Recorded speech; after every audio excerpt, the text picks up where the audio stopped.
Hello, and welcome to Anime Audio Commentary. Today I'll be commenting on episode 22 of Code Geass. If you'd like to watch along, then start watching now. So last we left off, Euphemia has managed to absolutely undercut the Order of the Black Knight by proposing a zone, I guess, where 11s and Britannians will be equal. And essentially in doing so, she's set up this sort of no-win position for, Zero and the Order of the Black Knights. Essentially, if they oppose this, they'll look like bad guys. And if this goes through unopposed, they essentially lose their modus operandi. So, it's also important to note that many other people are none too happy about this whole business, even if a lot of the citizenry are. So it seems like it's rare, but the Order of the Black Knights and the Britannian Empire are sort of on the same side here in that this specially administered zone is not a tenable solution. I mean, the Britannians don't like it essentially because it gives the 11s a leg up, and Zero doesn't like it because he doesn't believe you can coexist with the Empire. Interestingly, Lelouch was also absolutely seething at Euphemia, so I imagine things are gonna pop off pretty quickly.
Ooh. So the title of this episode leads me to believe that something real bad is gonna happen. And if I'm correct in remembering that Lelouch has not yet used a Geass on Euphemia, then I feel like this might be the time. I also do find it interesting that Nina is all upset about this, which makes sense for her, but she's seeming kind of unstable. If she was willing to risk rushing Euphemia's bodyguard and get put in an armbar over this, I feel like she might do something, especially since she was doing a little science project or something regarding nuclear fuel, uranium-235, something fissionable, Not good.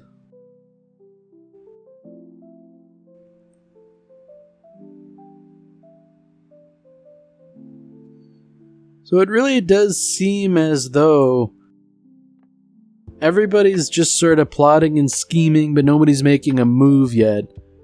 And I feel like whoever makes the first move, it's probably going to kick off a whole big thing.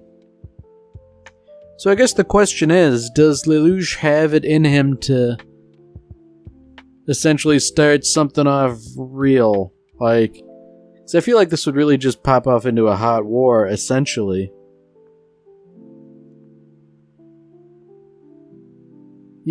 when Rakshata puts it like that, who's more appealing, a princess or a man in a mask, it is pretty clear that most people would side with Euphemia, which to me indicates that for the sake of the order, she really can't be left in her capacity. I'm trying to be careful here because, you could incapacitate her, or you could kill her. I mean, that would be incapacitating as well, but, I guess my question is, would Lelouch really be willing to do that? Sure, he's killed other members of the royal family, but there are also lines he's unwilling to cross, such as killing Suzaku.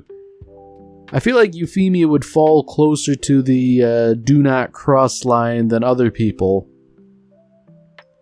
But, he might have to bend his principles a little bit here and there to Geass or something. I mean, I suppose if he gets into contact with her, he could just say, hey, you will fall into a coma never to wake up, or something like that.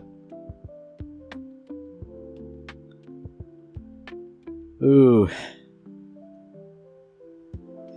Yeah, so already the specially administrated zone is causing problems.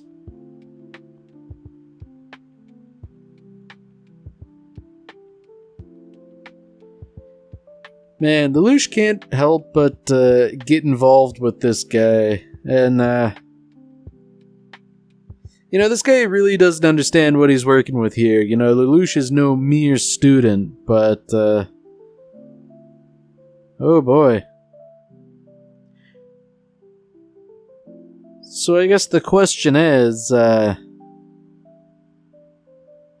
ooh.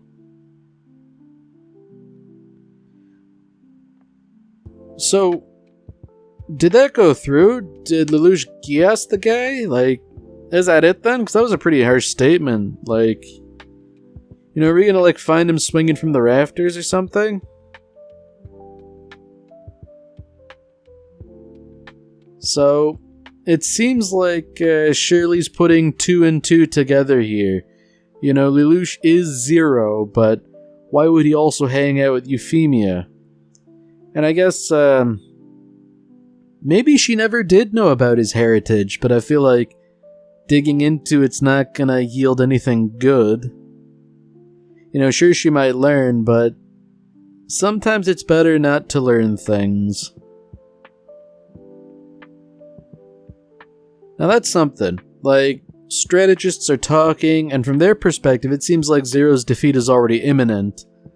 Which, this is as good an indication as any that he's basically on the verge of doing something drastic, because if they know he's cooked, he knows it as well, and obviously he can't allow that to happen. Now I guess the other important factor here is Nunnally, because essentially he does everything for her. He wants to create an independent nation for her and all that, but something tells me killing Euphemia is something she would never forgive under any circumstances, much less condone.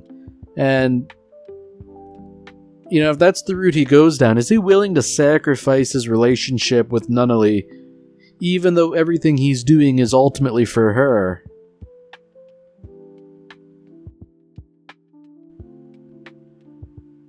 Oh dear. So I guess the idea is, will Zero show up at the inauguration of this specially administrated zone? And a lot of people are betting he won't. But interestingly, everyone around the world seems to be watching this, which, it makes sense. Something like this doesn't just happen every day, but, the question is, will Zero show up in a diplomative capacity? Given that he's piloting the Gawain, I don't know. It could go either way. I mean, surely he wouldn't just go and commit an atrocity, right?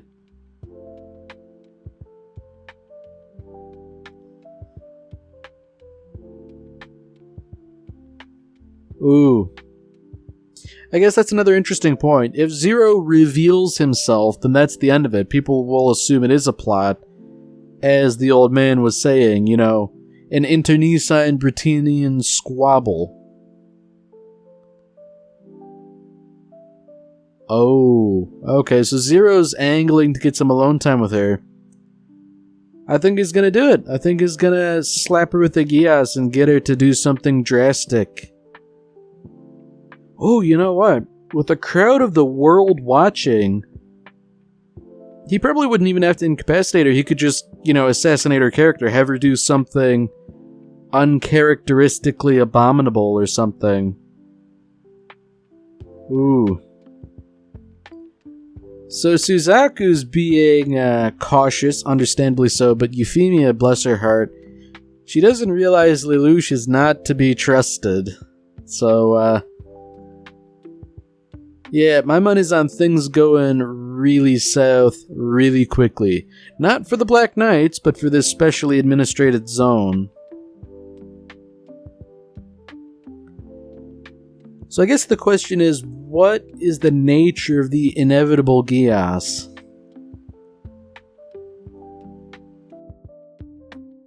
Ooh. Yeah, so she's saying like, ooh, Lelouch, you're so cautious, but, you know, why wouldn't he be, really?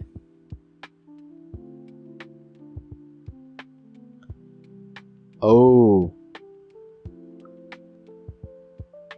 Okay, alright, so he brought a little gun here that can't be detected on metal detectors, and he's saying, here, you're gonna be shooting this. So, he's probably gonna use that Geass and say, like, hey, go assassinate someone or something.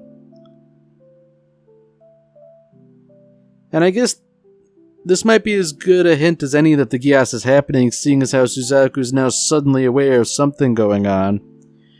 Which is perhaps indicative that, you know, he's been exposed to Geass-adjacent things, so now he has the potential. Which, man, I don't know, is C2 gonna offer him a contract?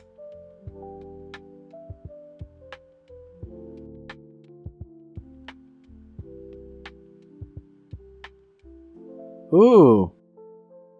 She's essentially being set up to assassinate him and martyr him.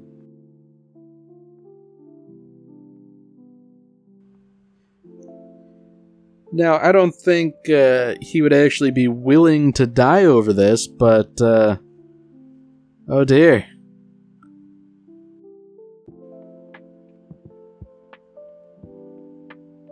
Yeah, like, he's planned it out. He doesn't plan to die at all.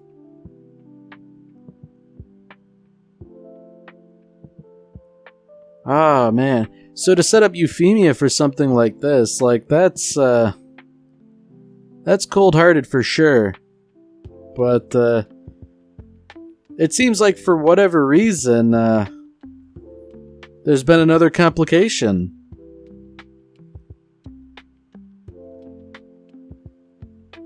So I wonder what's going on here. You know, for one reason or another, both C2 and Lelouch are unable to do anything. You know, they're suffering from this Geass power they have, but, why? I mean, I guess it probably has to do with the ruins and that weird sort of altar place the Emperor was seen, but,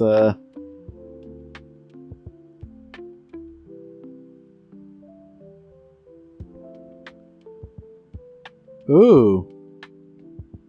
So Euphemia has relinquished her claim to the throne. I guess that makes sense if she was setting up this whole zone. You know, she had to pay for it some way.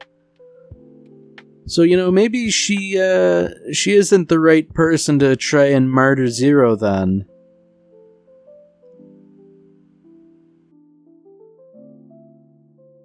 You know, I also noticed she didn't comment on that little symbol in his eye. Maybe it's not something that's readily visible to anyone else, but, huh. So I guess despite everything, Euphemia has proven that she's a pretty good person. You know, she's still maintaining Lelouch's secret and all that. Not just being Zero, but that he's still alive.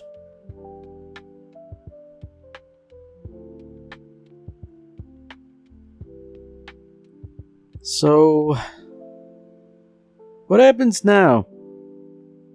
You know, I'm still uneasy about all of this because, I mean, Lelouch can't let things go through like they're going, right? Surely he's still got to do something, but even if she is going to be renounced, or even if she's renouncing her claim to the throne, like, man, something's gotta give. I mean, Lelouch is seemingly going along with this, but I feel like, man, he surely can't go along with this, right? It strikes at the heart of the Order of the Black Knights.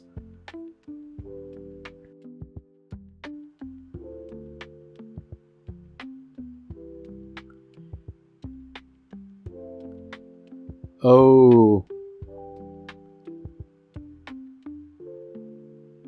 Oh. That wasn't an accident, was it? Oh my god. Like, he's explaining the Geass. It's like, if I order you to do something, you gotta do it. And, like... Oh my god. It's over. Like... Oh my god. To have accidentally ordered her to kill the Japanese, like, that's it then. Oh my god. Like, this is somehow even worse than I imagined. So, like, what does she do with the pistol? You know, it's just like, one, does she, like... Oh, man.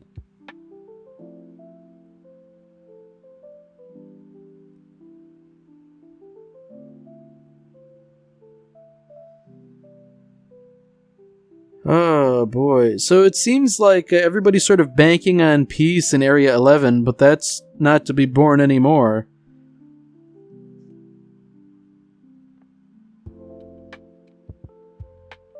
Wow, she's just going out with it. It's like, hey, all you Japanese people, can you please die? And it's like, wow, that's a really tactful broadcast. Ah, man. It's like, hey, I'd like you guys to kill yourselves, but failing that, can you soldiers start slaughtering them? Like, oh man, it's over. She fired the first shot, hit a guy. Like, man, if she doesn't get lynched, it'll be a miracle. Oh, and she shot him. He's not even an 11, I don't believe.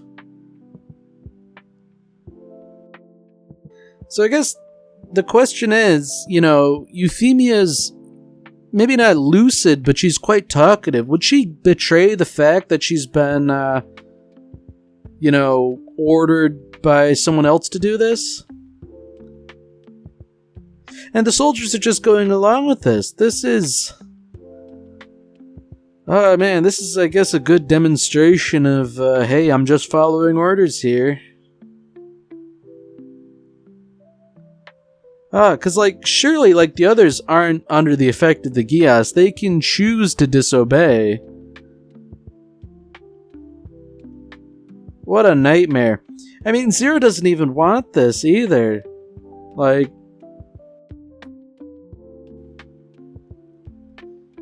Man, I guess he really got what he wanted, you know. It's up to him now. I mean, at least he understands that this is perhaps the worst possible outcome. You know, this sort of a slaughter is beyond the pale in every regard, and, you know, like, the best he can do is attempt to make up for it in any way possible, but I mean, what can you do that would be enough?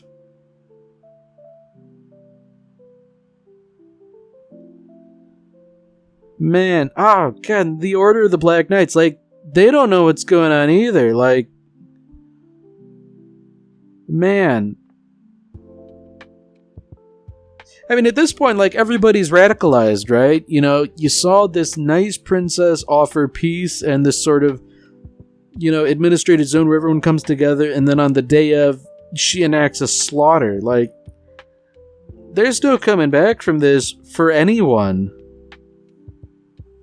And Dieter, that journalist, he's saying this is better than what any of us had planned. And man, everybody's saying like, oh boy, good on you, Zero, you did it, but like, he didn't intend to do it.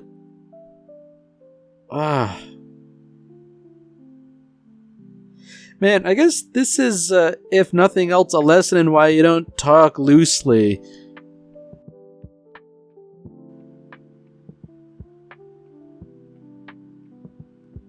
Man, so I guess Schneisel, to his credit, is horrified, because, you know, I wasn't quite sure about that guy. He seemed like, to me, he was more evil than he was letting on, but I guess it's rather human of him to be horrified by this massacre.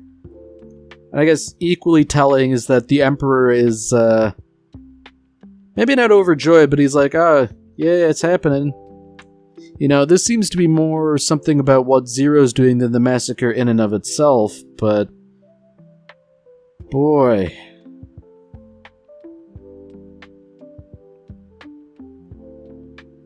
So is this just going to be a hot war then? Like, this is an atrocity in every sense of the word, just the slaughter of 11s needlessly and without cause or justification. So, and like, they're not even sticking to the venue, you know. It would be atrocious enough if they just stuck to slaughtering the people in the venue, but now they're venturing out. Like, I mean, this has got to be a hot war now, right? This is a battle, if nothing else.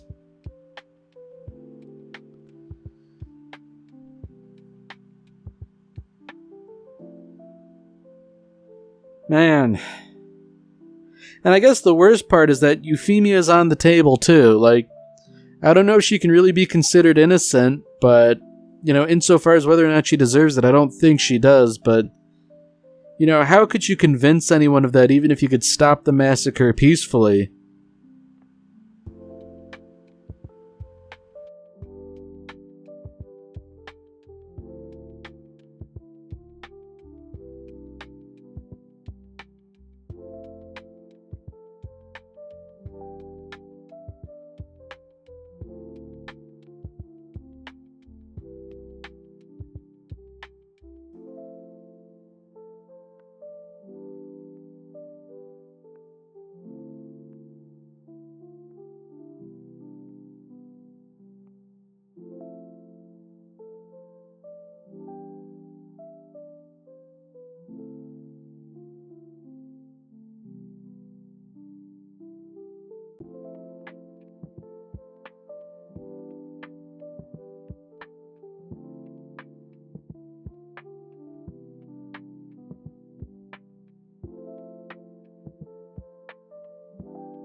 Alright, well that's it for this episode.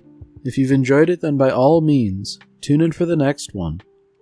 See you, Space Cowboy.